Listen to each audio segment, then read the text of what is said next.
어떤 사람이 죽음을 향해서 걸어가고 있습니다. 이 죽음은 도대체 예수님이 아니면 고칠 수 없는 죽음입니다. 그래서 마르다와 마리아라는 두 자매가 죽음을 향해 걸어가고 있는 이 오라버니 나사로의 이 병의 문제를 가지고 사람을 예수님께 보내어서 이 소식을 알렸습니다.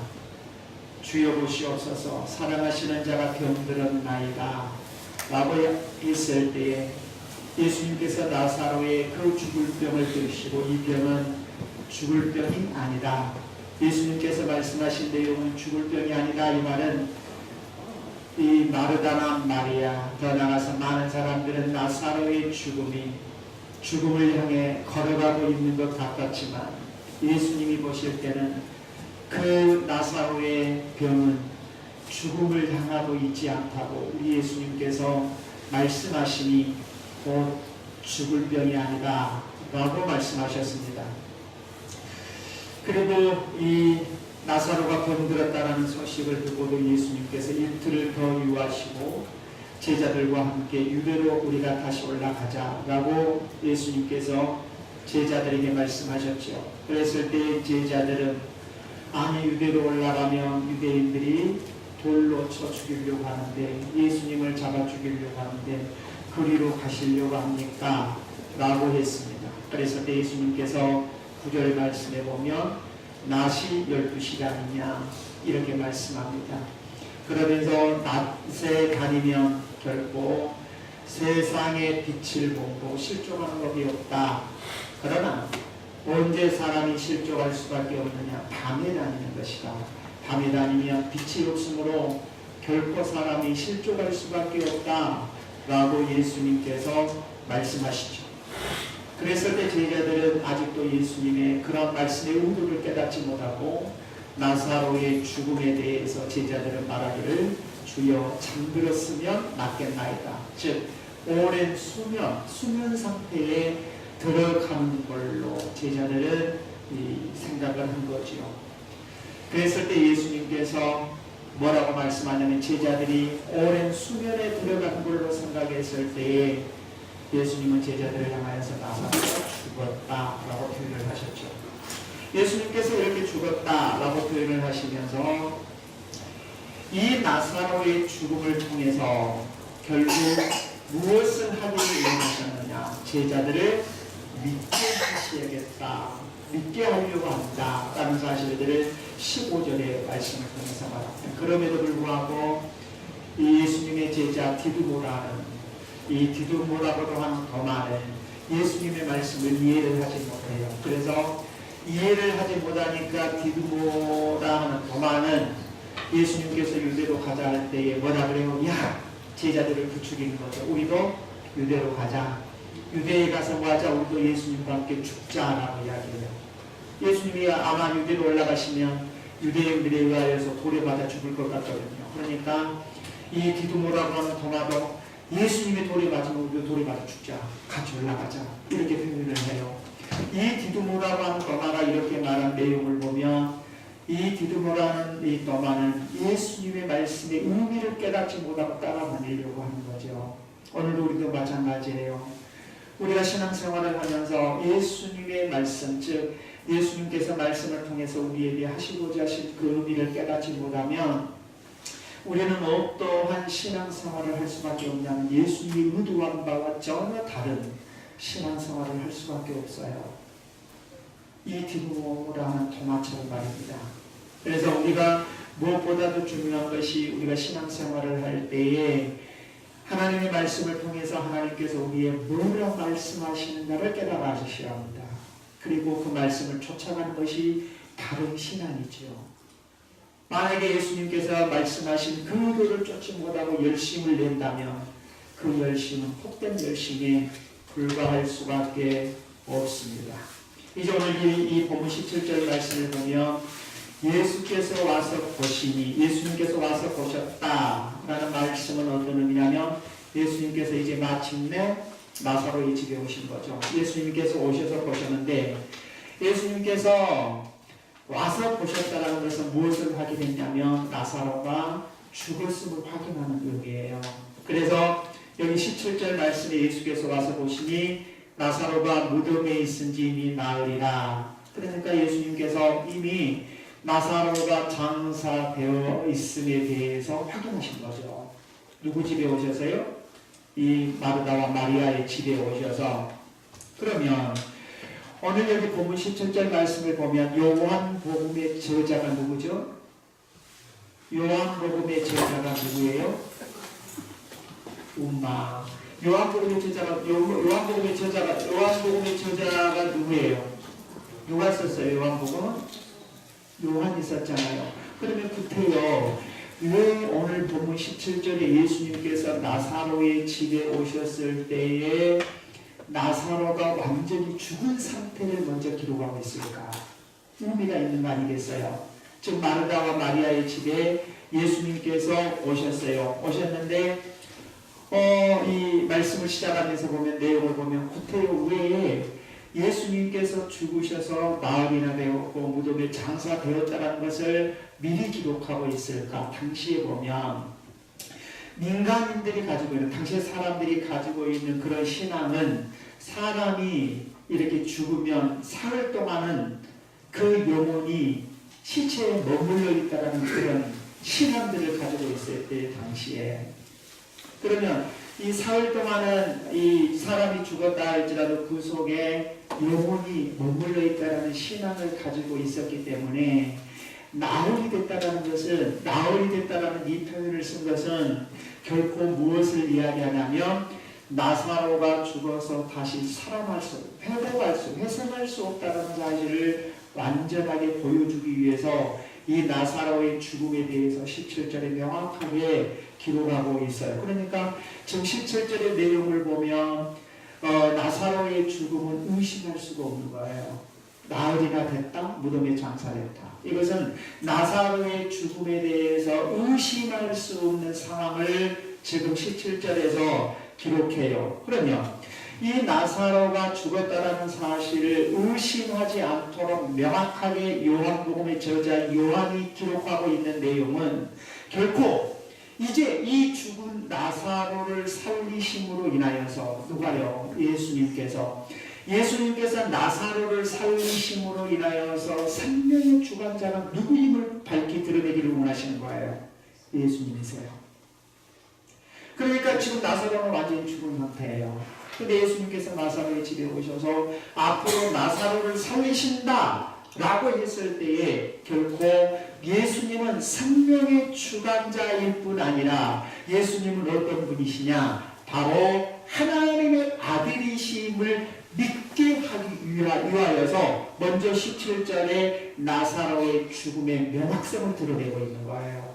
17절의 내용이, 자 18절 말씀해 보시면요, 베다니는 예루살렘에서 가깝기가 한 5리쯤 되매 많은 유대인들이 마르다와 마리아에게 그 오라비의 일로 위무라고 왔더니, 자 그러면 뭡니까? 오늘 여기 예루살렘에서 베다니는 한 5리쯤 된다.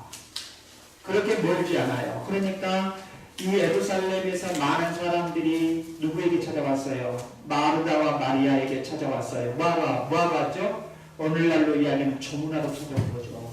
위로하기 위해서. 근데 오늘 여기 19절 말씀에 보시면 위문하러 왔으니 라고 이야기하거든요.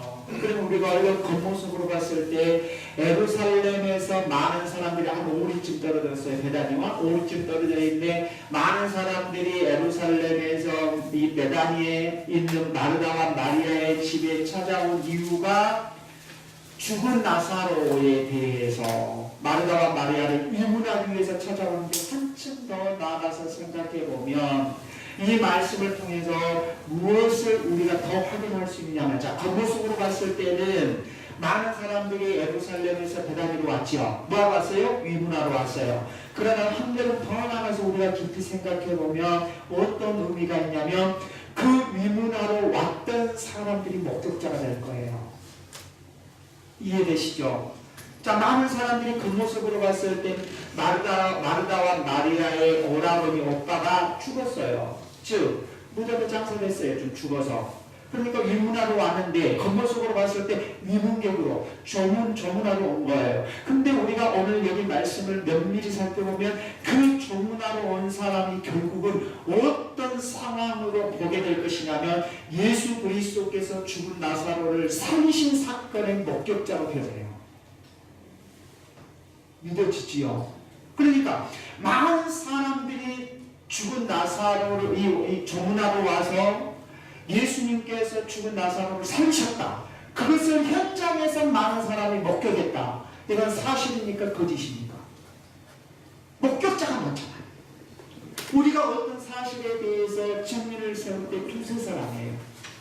두세 사람만 증인을 세워도 그 사실은 명확한 사실이에요. 근데 오늘 본문에 보면 많은 사람들이 지금 겉모습으로 봤을 때에는 예루살렘에서 베다니에 위문하러, 조문하러 왔지만 나중에는 그 사람들은 뭘 목격하게 될 것이냐면 나사로의 살아남을 목격하게 돼요. 누구를 통해서? 예수 그리스도. 예수 그리스도가 나사로를 살리는 이 사건을 통해서 목격자가 될 뿐 아니라 예수 그리스도가 그 상황 속에서 어떤 분인가를 그들이 알게 됩니다. 그 사실을 우리가 이 본문을 통해서 한번 우리가 볼 수 있어요. 자, 한번 20절 말씀을 보세요. 예수님께서 마르다의 집에 오셨을 때 마르다는 예수께서 오신다는 말을 듣고 곧 나아가 맞이하되 마리아는 집에 앉았더라. 자, 마르다와 마리아가 있어요. 두 자매가 있었죠. 마르다와 마리아가 있었는데 마르다는 아마 성격이 정말 활동적인, 마리아는 정말 성격이 활동적인 것 같아요. 뭘 봐서 활동적인 것 같아요? 예수님이 찾아온다고 하니까 팍 나가서 마중하잖아요. 근데 마르다는 여전히 어디 앉아있어요? 집에 앉아있어요. 이런 사실을 놓고 보면 이들의 성격을 잠깐 우리가 볼 수 있어요. 참 성격이 두 자매의 성격을 얼른 우리가 볼 수 있는데요. 그것이 중요한 것이 아니라 자 20절 말씀에 보면 마르다가 이 예수님께서 오셨다는 소식을 듣고 집에 찾아오시는 예수님을 보고 뭐하러 나가냐 뭐라고 이야기를 하냐면 여기 21절 말씀에 보시면 자 마르다가 말합니다. 주께서 여기 계셨더라면 내 오라버니가 죽지 아니하였겠나이다 라고 이야기해요. 자, 이 말씀을 보면 자 주께서 여기 계셨더라면 내 오라버니가 죽지 아니하였겠나이다 라고 하면서 그러나 22절 나는 이제라도 주께서 무엇이든지 하나님께 구하시는 것을 하나님이 주실 줄 아나이다. 이렇게 22절에 말씀해요. 그렇다면 이 마르다는 예수님을 만나자마자 첫 번째 한마디가 뭐예요? 자, 예수님께서 지금 마르다의 집에 찾아오셨는데 이 마르다가 예수님을 만나자마자 첫 번째 한 이야기를 하고 우리가 한번 눈여겨보세요. 주여 만일 당신께서 여기 계셨다면 내 오라버니는 죽지 않았을 것입니다. 이 말하는 의도를 보게 되면 얼마나 이 마르다의 마음속에는 예수님께서 빨리 자기 집에 찾아오시기를 노심초사 기다리고 있는가를 볼 수 있어요. 그렇지 않겠습니까? 그러니까 마르다는 어서 속히 누가 오기를 원하는 거예요. 예수님이에요. 이 의미 속에 그러니까 지금 이 마르다가 주께서 여기 계셨다면 내 오라버니가 죽지 아니하였겠나이다 이 말씀의 의도 속에는 그만큼 마르다는 예수님께서 빨리 자기 집에 오시기를 노심초사 기다렸다는 의미가 보여져요. 21절의 말씀의 의도에서 보면 자 이렇게 기다리고 있을 때 자 그러면 어떤 면에서 보면 마르다는 지금 뭘 보고 있었냐면 이 오라버니 나사로가 죽지 않고 지금 뭐예요? 죽음의 사선을 왔다 갔다 그런 상황이 있었어요. 그런 상황에 있을 때에 이 마르다의 마음속에 간절함이 뭐였냐면 누가 이곳에 계셨더라면 예수님이 이곳에 계셨더라. 예수님께서 이곳에 계셨더라면 마르다의 생각은 상황이 달라졌을 거라고 생각해요. 이 고백하는 의도 속에 보면 자, 이 마르다가 예수님께 여기 계셨다면 내 오라버니가 죽지 아니하였겠나이다 라고 하면서 그런데 22절에 보면 나는 이제라도 주께서 무엇이든지 하나님께 구하시는 것을 하나님이 주실 줄 믿습니다 라고 이야기를 하거든요. 이 말씀을 보면 지금 마르다는 뭐예요? 이 마르다의 마음속에는 지금이라도 무엇이든지 하나님께 구하는 것은 하나님께서 다 주실 줄 믿기 때문에, 자, 지금이라도 예수님께 기도해주면, 지금이라도 예수님께서 하나님 앞에 기도하면 만약 나사로가 죽지 않았을 것입니다. 이런 표현 속에 이 말씀을 보면 뭘 우리가 볼 수 있냐면, 이 마르다가 예수님에 대한 일면적인 지식을 볼 수 있어요. 예수님을 어떻게 알고 있었는가를 볼 수 있어요. 자, 우리가 신앙생활을 하면서 중요한 것이 여기에서 우리가 마르다의 모습을 통해서 볼 수 있는데 말입니다. 우리가 신앙생활을 하면서 우리 예수님, 하나님에 대해서, 예수님에 대해서 내가 어떻게 이해하고 어떻게 알고 있는가는 대단히 중요해요. 자, 마르다가 지금 이 고백하는 내용을 보면 마르다가 예수님에 대해서 이해하고 있는 부분에 대해서 고백하고 있어요. 이 고백하고 있는 내용이 뭐냐면, 예수님께서 누구에게 기도만 하면, 하나님께 기도만 하면, 기도해 주신다면, 구해 주신다면 뭐예요? 나사로는 지금이라도 살아날 수 있습니다. 살 수 있습니다 라고 표현하는 이 내용을 볼 때에, 자, 그럼 우리가 한번 보세요. 이 말씀을, 이 마르다가 고백하는 이 내용을 통해서 무엇을 우리가 한번 생각해 봐야 되냐면, 구하면, 예수님께서 하나님 아버지 앞에 구하면 무엇이든지 받게 될 것이라는 모습, 이것은 신앙에 있어서 좋은 모습이죠. 하나님 앞에 기도만 하면 좋은 것을 내가 받을 수 있습니다. 아니면 나사로가 살아날 수 있습니다 라는 이 의미를 이야기할 수 있지만, 그러나 이 의미 속에서 조금 전에 말씀을 드렸던 것처럼 이 마르다의 일면 지식, 예수 그리스도에 대한 일면 지식이 뭐냐면, 그것은 바로 마르다의 신앙은 하나님 앞에 온전한 성숙하지 못한 신앙의 모습이 담겨져 있는 모습이에요. 무엇을 봐서 그것을 알 수 있느냐면, 주께서 무엇이든지 하나님께 구한 것이라고 했는데, 그러면 이것은 뭘 의미해요? 어떤 행위가 필요한 거죠. 누가 행위해요? 자, 무엇인가를 행해야지만, 예수님께서 뭘 해줘야지만이 된다는 거예요. 행위적인 거. 이 행위적인 것을 이야기하고 있는데요. 그러면 우리가 한번 보세요. 이적과 기사의 출현이 누구로부터 나와요? 예수 그리스도입니다. 예수 그리스도는 하나님이시잖아요. 그죠? 예수 그리스도는 하나님이세요. 예수 그리스도는 하나님으로서 모든 기사와 이적과 모든 기사를 펼치십니다. 그럼에도 불구하고 이 마르다는 어떤 생각을 했냐면, 예수님께서 하나님한테 기도해 줘야지만이 된다라고 생각한 거예요. 일면의 지식이 예수님에 대해서 이해하고 있는 것이. 그러면 이러한 이 마르다의 모습을 볼 때 마르다는 하나님의 예수 그리스도에 대해서 어느 정도 알고 있는 것 같았지만, 예수 그리스도에 대해서 알고 있는 그 지식이 성숙하지를 못했다는 거예요. 이 성숙하지를 못하니까 뭐 해야 돼요? 꼭 예수님께서 이제 오셨으니 누구에게 기도해 줘야 된다는 거예요. 하나님 앞에 기도해 줘야 된다는 거예요. 자, 이 마르다가 성숙한 신앙만 가졌더라면 어떻게 표현이 바뀌었겠어요? 이제라도 주님이 오셔서 주님이 하실 수 있습니다. 주님이 나사로를 살릴 수 있습니다. 예수님이 죽은 나사로를 이렇게 세울 줄 믿습니다. 이렇게 바뀔 거예요. 그런데 이 마르다는 그렇지 않았다는 말입니다. 왜? 예수님을 아는 지식이 성숙하지를 못했습니까? 그렇다면 오늘 우리는 이 말씀을 보면서, 이제라도 주께서 무엇이든지 하나님께 구하는 것을 하나님이 주실 줄 압니다 라고 마르다가 예수님께 말씀을 드렸을 때 예수님의 반응을 보십시오. 예수님이 뭐라고 하죠? 23절에 말씀합니다. 예수께서 이르시되 내 오라비가 다시 살아나. 자, 그 죽은 오라비, 즉 오빠인 나사로를 살릴 수 있는 분이 누구라는 거예요? 당신이라는 거예요. 근데 마르다는 뭐예요? 예수님께서 누구에게 기도해 줘야 된다는 거예요? 하나님 아버지 앞에 기도해 줘야 된다는 거예요. 이렇다는 거죠.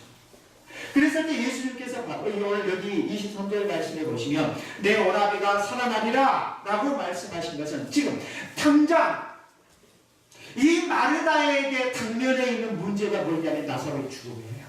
그 문제를 누가 오심으로 해결해 주겠다는 거예요? 예수 그리스도예요. 예수 그리스도가 이 가정에, 마르다의 집에 찾아오셨으니 우리 주님이 그 그 당면한 문제를 해결해 주겠다는 거예요. 사랑하는 우리 믿음의 성도 여러분, 우리의 삶 속에도 마찬가지입니다. 우리 주님이 내 가정, 내 삶 속에, 내 직장인, 내 사업에, 내 어떠한 일들 속에서도 우리 주님이 찾아오셔서 모든 것들을 해결해 줄 줄 믿는 그 믿음이 있어지기를 주님의 이름으로 축원합니다. 말이라는 말입니다. 늘 오늘 본문에 이 예수님이 찾아오셨을 때에 예수님을 향하여 대화하는 내용을 보면 마르다의 이성은요, 이 마르다의 대화는요, 믿음이라기보다도 예수님께서 모든 것을 하실 수 있습니다가 아니고 이 마르다의 생각은 너무나 이성적인 거예요. 즉 이성적이었다는 것은 뭔 말이냐면 예수님께서 내 오라비를 다시 살려주겠다. 오늘 23절이 그렇게 말씀하잖아요. 내 오라비가 다시 살아나리라 라고 했을 때 마르다는 예수님의 이 말씀을 받아들여요, 못 받아들여요. 왜 못 받아들이죠?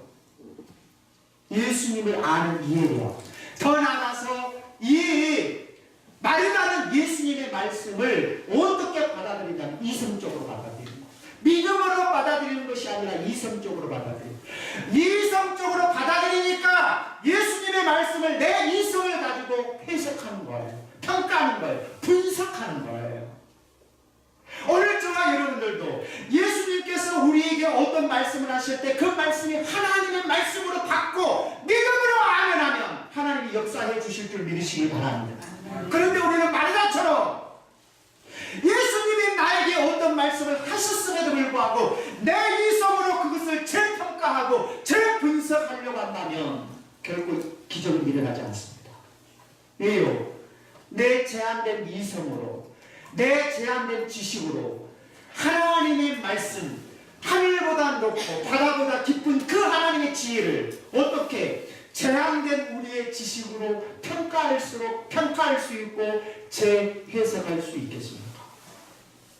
내 오라비가 다시 살아나리라 라고 예수님께서 마르다에게 말씀했을 때 마르다는 자기 인성으로 예수님의 말씀을 재평가하고 분석하려고 하지 말고 아멘, 그렇게 될 줄 믿습니다 라고 받아들여야 합니다. 이것이 신앙이죠.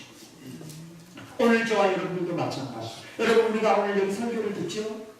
그죠? 설교를 들으면서 어째 어떤 것을 다 내 머릿속에 걸러내잖아요. 이것은 내가 받아들여야 되고 이것은 안 받아들여야 돼. 그리고 내가 평가 분석하고 있는 거예요, 지금 머릿속에서. 하나님의 말씀을 내 머릿속에서 걸러내는 작업, 이것이 과연 우리의 신앙의 본질의 믿음이라고 이야기할 수 있겠습니다. 내 오라비가 다시 살아나리라 라고 했을 때 마르다의 입장에서는 믿어지지가 않는 거죠. 왜 믿어지지가 않았을까요? 여러분, 우리가 왜 안 믿어지죠? 어떤 문제가 일어났을 때 내가 그 문제를 받아들였어요. 새롭게 딱 받아들였는데 왜 쉽게 그 문제가 일어나지 않습니까? 내 삶 속에 경험되어진 바가 없거든요. 지금까지 역사 속에 그런 일들이 없었기 때문에 쉽게 내가 못 받아들이거든요. 즉 다시 말하면 마르다의 입장에서 예수님께서 내 오라비가 다시 살아날 것이다 라고 했을 때 마르다의 이성적인 경험으로는 그런 일이 없었거든요. 그리고 이것을 받아들인다는 것은 쉽지 않은 일이거든요. 왜요? 그런 것들이 경험되어지고 삶 속에 그런 것들이 체험되어졌더라면 쉽게 받아들일 수 있었을 텐데 살아온 삶의 여정 속에서 그런 일들이라는 것은 상상조차도 일어나지 못한 일들이었거든요. 그런데 예수님께서 그 일을 말씀하고 계시거든요. 그러니까 마르다는 예수님의 말씀을 받아들여야 못 받아들이는 거예요. 안 믿는 거예요. 왜요? 내 이성과 내 살아온 삶의 경험을 바탕으로 그것을 해석하려고 하니까. 오늘 우리도 만약에 마르다와 같은 그런 모습이 있다면 내 삶 속에 하나님의 어떤 역사를 기대하고 계십니까? 믿음이 없이는 하나님을 기쁘시게 할 수 없습니다. 하나님께 나아가는 자는 하나님이 살아계시는 것과 하나님을 찾는 자들에게 상 주시는 이 시임을 믿으라고 히브리서 11장 6절에 말씀합니다. 그렇다면 저와 여러분들이 오늘 하나님 앞에 예배드리면서 우리가 살아가는 삶 속에 하나님을 신뢰하는 저와 여러분들이 하나님의 살아계심을 믿고 사셔야 된다 이 말이에요. 그리고 하나님이 말씀하신다면 내가 그 말씀을 내 이성으로 재평가하려고 하지 마시고 하나님의 말씀을 하나님의 말씀으로 믿음으로 받아들일 때 내 삶 속에 역사가 일어나게 될 줄 믿으시기를 주님의 이름으로 축원합니다. 여러분 솔직하게 그죠? 내 삶 속에 경험되어진 일들이 없을 때는 어떤 새로운 일에 대해서 쉽게 받아들이기 어렵잖아요. 그런 일이 없어요. 근데 말입니다. 우리가 한번 생각해 보게. 우리가 이 성경 66권 이 말씀을 여러분의 삶에 경험해 보셨습니까? 내가 예수 그리스도를 믿기 전에 내가 경험되어졌기 때문에 이 말씀을 믿습니까? 여러분 왜 우리가 성경의 말씀, 하나님의 말씀을 믿습니까? 내 삶에 경험되어졌기 때문에 믿는 것이 아니라 하나님의 말씀이기 때문에 믿는 것입니다. 그런 사실이죠? 그러잖아요. 내가 성경을 이해하고 내가 성경을 경험했기 때문에 예수님께서 이 말씀을 하셔서 내가 그걸 경험했기 때문에 내가 믿겠다? 이게 아니죠. 하나님의 말씀이기 때문에 내가 믿고 하나님의 말씀이기 때문에 믿음으로 그 속에 역사하심이 깨달아짐이 이해가 생겨나니 우리가 일어난다는 사실을 믿으셔야 합니다. 그래서 우리가 하나님의 말씀을 받아들일 때 마르다와 같이 어째요? 재평가 재해석하려고 하는 우리의 한계적인 지식을 버리셔야 합니다. 왜 우리가 하나님의 말씀을 우리의 삶 속에 적용하지 않느냐?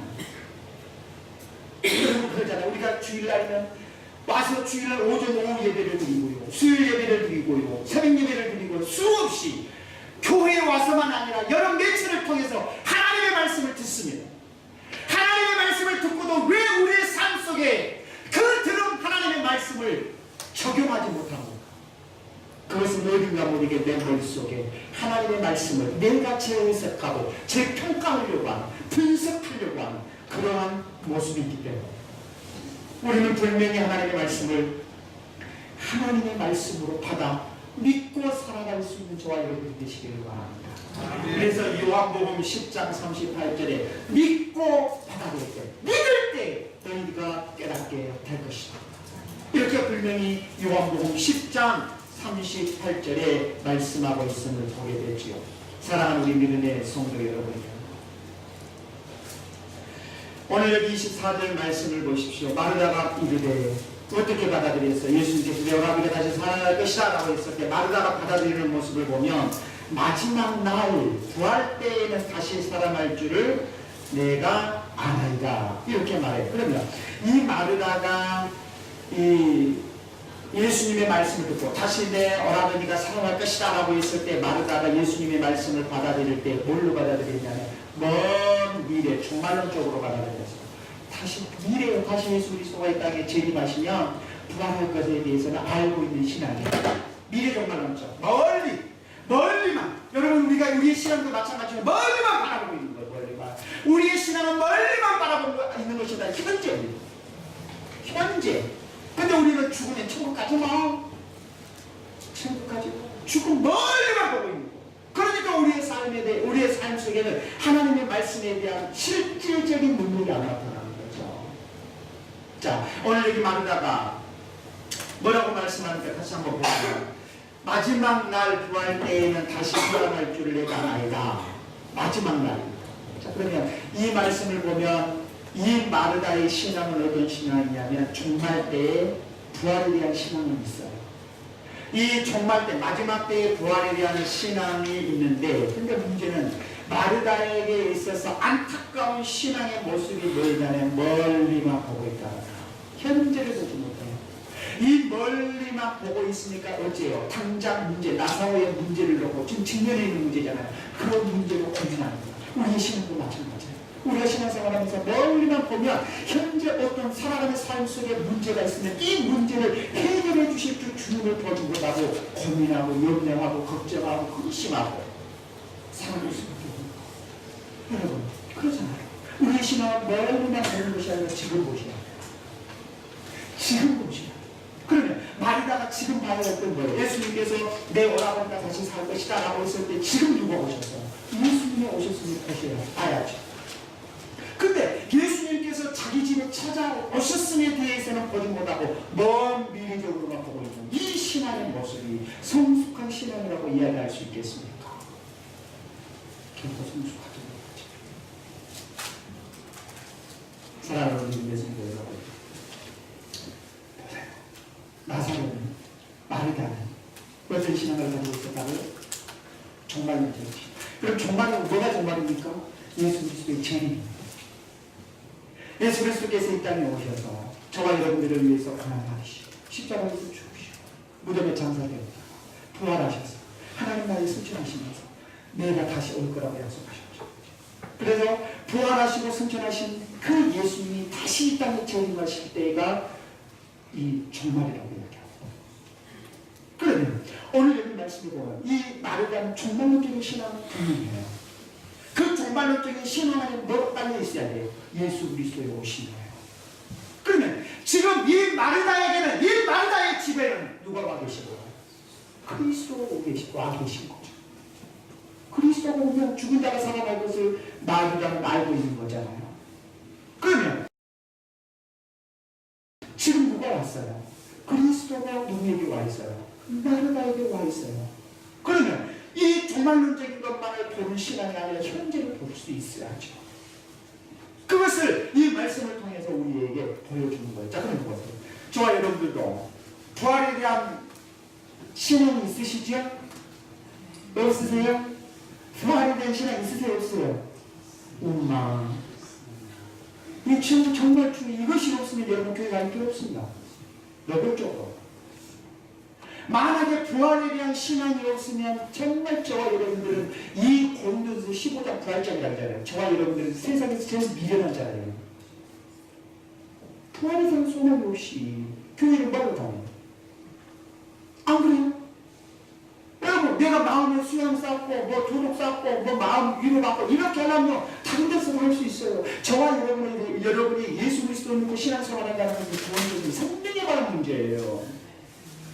그러면 다음에 예수 그리스도께서 분명히 말씀해요. 이 사도 바울도 고린도서 15장을 통해서 우리에게 부활에 대해서 이야기를 해요. 부활에 대해서 이야기를 하면서 만약에 우리가 부활이 없다면 세상에서 지금 미련하잖아요.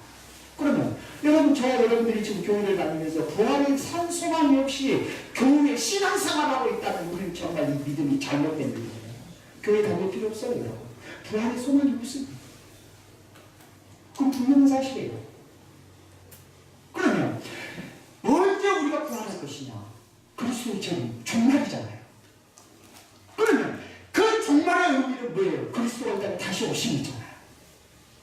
그러면 오늘 여기 말씀에도 보면 다시 말해 이 예수 그리스도께서 마르다의 집에 오셨다라는 사실을 놓고 본다면 결국 뭐예요? 그 종말의 성취자로 오심을 이야기할 것인데, 그럼 예수 그리스도께서 종말의 성취자로 이 땅에 오셔서 어떤 일을 하실 것인가에 대해서 오늘 본문이 가르친 내용이 뭐냐면 죽은 자를 살리신 거예요. 예수 그리스도가 다시 오시면 죽은 자가 다시 일어날 것이다. 이 사실을 죽은 나사로를 살리신 사건을 통해서 재조명하고 있는 거예요. 믿습니까? 본인이 사실. 그러니까 보세요. 오늘 죽은 나사로를 향하여서 다시 살아날 것이다. 이 의미 속에는 뭐냐면 앞으로 종말론적인 사상 속에서 예수 그리스도가 이 땅에 오시면 죽은 자들이 다 살아나게 될 것이다. 누구처럼? 죽은 나사로처럼. 이러한 사실을 이 죽은 나사로의 사건을 통해서 우리에게 지금 보여주고자 하는 거예요. 그리고 이 죽은 나사로를 살리신 사건을 통해서 예수님이 누구냐? 그리스도이시여 살아계신 하나님의 아들이다라는 사실을 보여주시길 원하신 거예요. 사랑하는 우리 믿음의 성도 여러분, 나사로는 죽었습니다. 죽은 지 나흘이나 됩니다. 이 나흘이나 됐다는 것은 완전히 죽었어요. 후로도 우리가 말씀을 통해서 듣겠지만 죽어서 무덤에 장사되고 썩은 냄새가 난다. 나사로 그렇게 썩은 냄새가 나고 수족을 통했지 이미 장사가 되어버렸어. 근데 예수님께서 오심으로 누구를 살리시냐? 누구를 살려요? 그 죽은 나사로를 불러내세요. 무덤에서. 그러면 예수 그리스도가 이 땅에 오셔서 예수 그리스도가 나사로의 집에 가셔서 죽은 그 나사로를 살려내셨다는 이 사건을 보면서 앞으로 종말에 그리스도가 도래하심으로 앞으로 죽은 자를 살리시는 이 부활의 사건을 우리가 볼 수 있으셔야 돼요. 이것을 이미 우리에게 지금 보여주고 있는 거예요. 사랑하는 믿음의 성도 여러분, 오늘 예수님께서 나사로의 이 마르다의 집에 가셔서 뭐라고 말씀하시냐면 내 오라비가 살아날 것이다. 여러분 이 말씀 오늘 저와 여러분에게 마지막에 있어요. 마지막 때에 있어요. 제일 때에 있어요. 그리고 저와 여러분들도 무덤을 열고 살아날 그러한 소망을 우리에게 주신 말씀으로 들려지기를 주님의 이름으로 축원합니다. 자, 이 마르다가 예수님께 종말론적인 사상을 가지고 부활 때에 다시 살아날 줄을 내가 아나이다 라고 했을 때 25절을 보십시오. 25절에 뭐라고 하죠? 25절, 26절에 같이 한번 읽어보겠습니다. 시작. 예수께서 이르시되 나는 부활이요 생명이니 나를 믿는 자는 죽어도 살겠고 무릇 살아서 나를 믿는 자는 영원히 죽지 아니하느니 이것을 내가 믿느냐? 자, 여러분 이 말씀을 놓고 이 말씀을 보면 나는 부활이요 생명이다. 나를 믿는 자는 죽어도 살겠고 무릇 살아서 나를 믿는 자는 영원히 죽지 아니할 것이다. 이 말씀 속에서 우리에게 주시는 요점이 뭐냐면 그것은 바로 부활의 생명의 원천이 누구라는 거예요. 예수 그리스도입니다. 예수 그리스도께서 부활의 생명의 원천이시다. 그러니까 누구만이 부활의 생명을 얻을 수 있느냐? 예수 그리스도를 믿는 자. 예수 그리스도를 믿는 자가 부활의 생명을 얻을 수 있다는 사실들을 이 본문을 통해서 우리에게 말씀하고 있습니다. 자, 예수님께서 오늘 여기 말씀해 보시면 죽은 나사로를 살리신 사건, 그리고 예수님께서 십자가에 죽으시고 3일 만에 다시 살아나신 사건, 이러한 모든 것은 결국 우리에게 뭘 가르쳐 주세요? 사망의 권세를 정복하신 사건이에요. 사망의 권세를 폐하신 사건이에요. 우리 주 예수 그리스도께서 부활하심으로 우리 죽은 나사로를 살리심으로 죽음의 권세를 폐하셨어요. 그리고 이 폐하심으로 말미암아 결코 죽음의 권세가 왕노릇하지 못하도록 한 거예요. 그래서 예수 그리스도를 믿는 저와 여러분에게는 뭐냐? 부활의 산 소망이 있기 때문에 죽음의 권세가 왕노릇하지 못합니다. 저와 여러분에게 부활의 산 소망이 있기 때문에. 근데 말입니다. 저와 여러분에게 부활의 산 소망이 없으면 아직도 뭐가 있냐? 죽음이, 사망이 우리 안에 왕노릇함으로 우리를 두렵게 하는 거죠. 사랑하는 믿음의 성도 여러분, 예수님께서는 사망의 권세를 물리치시고 저와 여러분들 마지막 때에 살리실 줄 믿으시기를 주님의 이름으로 축원합니다. 정말 저와 여러분이 부활의 생명을 부여받을 수 있는 그것은 어디에 있느냐? 권력이 있습니까? 어떤 행위에, 어떤 재물에, 어떤 지식에 있는 것이 아닙니다. 저와 여러분들이 부활의 산 생명을 얻을 수 있는 것은 오직 하나, 예수 그리스도를 믿는 것입니다. 예수 그리스도를 믿음으로 말미암아 우리에게 부활의 산 소망이 있다는 사실을 우리가 아셔야 돼요. 여기서 나를 25절 말씀에 보면 나를 믿는 자는 죽어도 살겠고 라고 했는데, 나를 믿는 자는 이라는 말은 뭔 말이냐면 오늘날 그죠? 교회에 다니는 사람들이 한순간 교회 다니다 교회 안 다니는 사람들 많은데요. 여기서 나를 믿는 자는 이라는 말은, 이 말은요, 예수 그리스도를 믿는 그 신앙이 계속 진행되어져가는 상황을 이야기하는 거예요. 한순간 믿고 끝나버리는 것이 아니고, 나를 믿는 자는 이라는 말은 예수 그리스도가 이 땅에 오시는 날까지, 내가 하나님 앞에 가는 그날까지 믿는 자를 의미하는 거예요. 그래서 여기에서 나를 믿는 자는 뭐예요? 계속해서 예수님을 믿는 자는 뭐에 죽어도 산다 라고 했는데, 물론 우리가 이 땅에 살아가면서 육체적인 죽음은 그 누구도 피할 수 없습니다. 이것은 죄의 값이에요.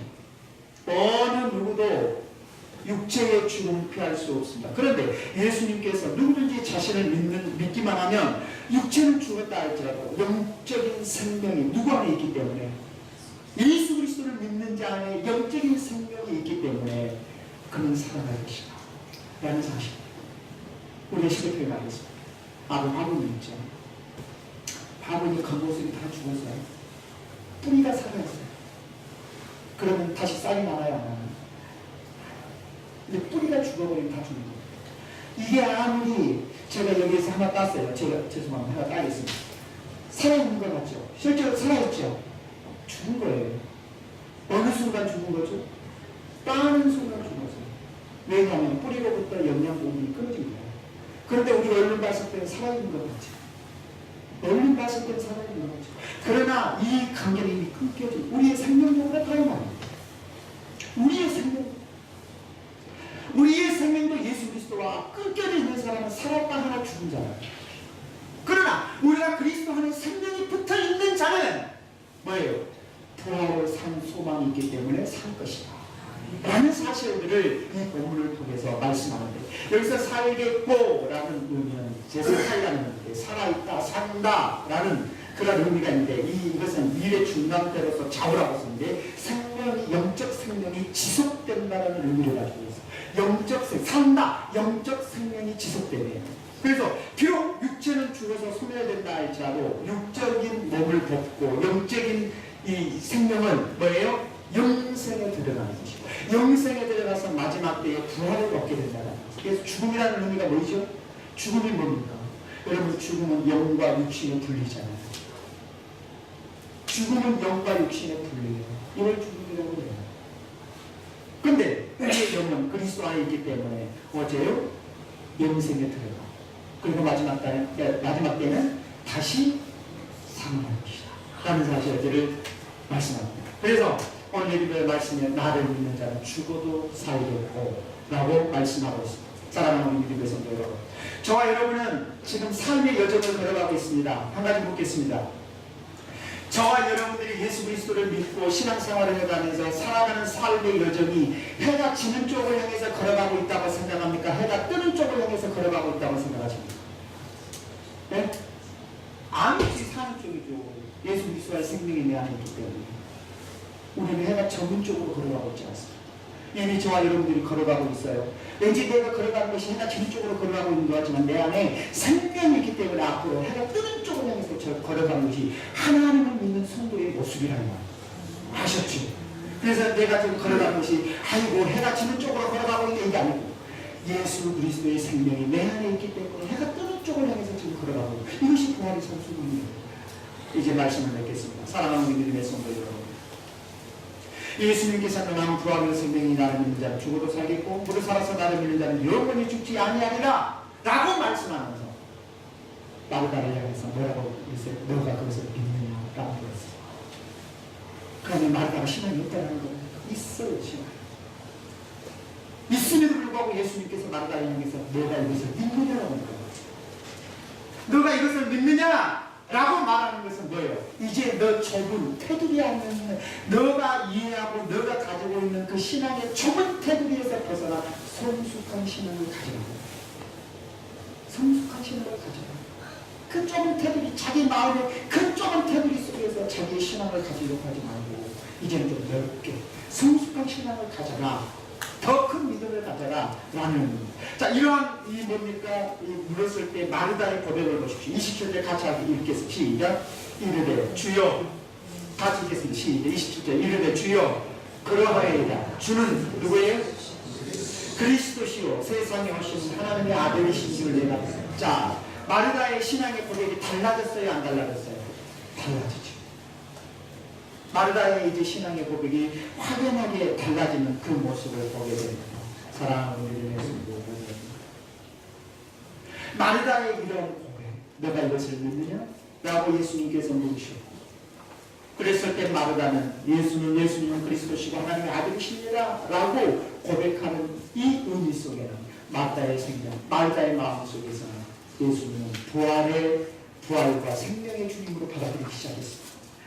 예수님을 부활과 생명의 주님으로 받아들일 뿐 아니라 나는 부활이요 생명이 나를 믿는 자는 살겠고 죽어서 살겠고 무릇 살아서 나를 믿는 자는 영원히 죽지 아니하리라 라고 예수님께서 선언하신 이 말씀 앞에, 그리고 내가 이것을 믿느냐? 라고 물음 앞에 누구예요? 마르다는 아멘을 받아들였습니다. 그리고 예수님을 어떤 자로 고백했냐? 그리스도시고 세상에 오시는 하나님의 아들로 고백했습니다. 사랑하는 믿음의 성도 여러분, 예수님께서 마르다를 향하여 너가 이것을 믿느냐? 오늘 저와 여러분에게도 물으시는 물음입니다. 너가 이것을 믿느냐? 생명의 주로 선언하신 그리스도를 너가 믿느냐? 예수님이 하나님의 아들이시고 그리스도이심을 너가 믿느냐? 이 물음 앞에 저와 여러분들이 아멘으로 화답하며 믿음으로 살아갈 수 있는 저와 여러분이 되시기를 주님의 이름으로 축원합니다. 거룩하신 아버지 하나님,